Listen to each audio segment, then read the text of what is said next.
అప్పుడు మీరు స్పందించి అతనికి చేతనైన మంచి మాట చెప్పి ఆపదలో ఉంటే ఆదుకొని చదువుకోవాలంటే స్కూల్లో జాయిన్ చేయించి ఆరోగ్యం బాగాలేని తీసుకుపోయి హాస్పిటల్లో జాయిన్ చేపిస్తే నిన్ను ఎప్పుడు జీవితాంతం కూడా మర్చిపోరు వాళ్ళు.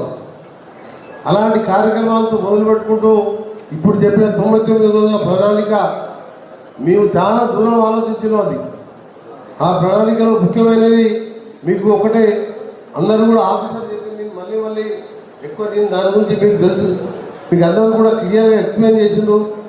అందులో మొదటిది ఒక స్కూల్ చూసింది మీరు. ఆ స్కూల్ బిల్డింగ్ నల్గొండలో ఎస్ఎల్పిసిలో 2వ స్లాబ్ పడ్డది. ఆ స్కూల్ ఎక్కడో అమెరికాలో కడతలేదు. అది నల్గొండ సాగర్ రోడ్ ఎస్ఎల్పిసిలో నల్గొండ టౌన్కు 4 కిలోమీటర్ల దూరంలో వచ్చే డిసెంబర్ 9th, ఈ డిసెంబర్ 9th అంటే సోనియా గాంధీ బర్త్డే రోజు ఓపెన్ చేస్తున్నాం. అది అమెరికాలో లాంటి స్కూళ్ళు ఇవాళ 119 స్కూళ్ళు 22,000 కోట్లతోని. అంటే పేదవాడు కూడా కోటీశ్వరులు చదువుకునే స్కూల్లో చదవాలని ఆ స్కూలు మోడల్గా 100 స్కూళ్ళు స్టార్ట్ చేసినాం. అందులో నల్గొండలో నెంబర్ 1 ఉన్నది. ఇప్పుడు 2వ స్లాబ్ పడుతున్నది. దాంతోపాటు నా సొంతంగా కూడా బొట్టుగూడ గవర్నమెంట్ హై స్కూల్లో మీరు చూసారు, మొత్తం ఎయిర్ కండిషన్ బిల్డింగ్ కట్టించాం. పేద పిల్లలు చదువుకునే వాళ్ళు, కోటీశ్వరులు చదువుకునే పిల్లలు. ఆ విద్యతోనే మనం ఏం చేంజ్ చేసినా మన రాష్ట్రమైనా దేశం బాగుపడాలన్నా మన కుటుంబం బాగుండాలన్నా చదువుకోవాలంటే చదువు తగ్గట్టు ఇన్ఫ్రాస్ట్రక్చర్ ఉండాలి. ఇప్పుడున్న గురుకులాలు చూసినాం, చాలా స్కూళ్ళలో పోతుంటా నేను. 400 మంది ఉన్నాం సార్, 10 బాత్రూమ్లు ఉన్నాయి సార్, ఎట్లా తయారు కావాలి సార్ అంట. చాలా స్కూళ్ళలో చూస్తే ఎన్నో ఇబ్బందులు ఉన్నాయి.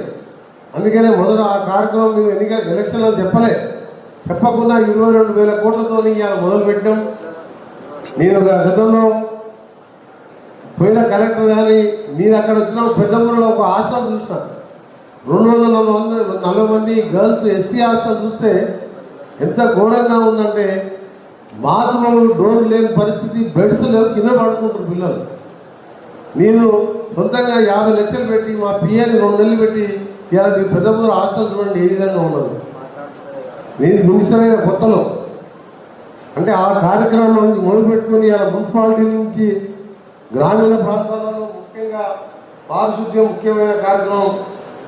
ఆ పారిశుద్ధ్య కార్యక్రమంతో మొదలుపెట్టుకొని ఇప్పుడు మొదటి బడ్జెట్ సమావేశం మార్చిలో పెట్టుకోవాలి. కాబట్టి ఆ బడ్జెట్ ప్రపోజల్లో మీకున్న బడ్జెట్ మొన్న ఇచ్చిన మున్సిపాలిటీలకు ఇచ్చిన బడ్జెట్ 15 కోట్లతో పాటు ఇంకా మన కార్యాచరణ ఏ విధంగా చేయాలి, ఏ విధంగా మనం మంచినీటి సమస్య వచ్చేది ఎండాకాలంతో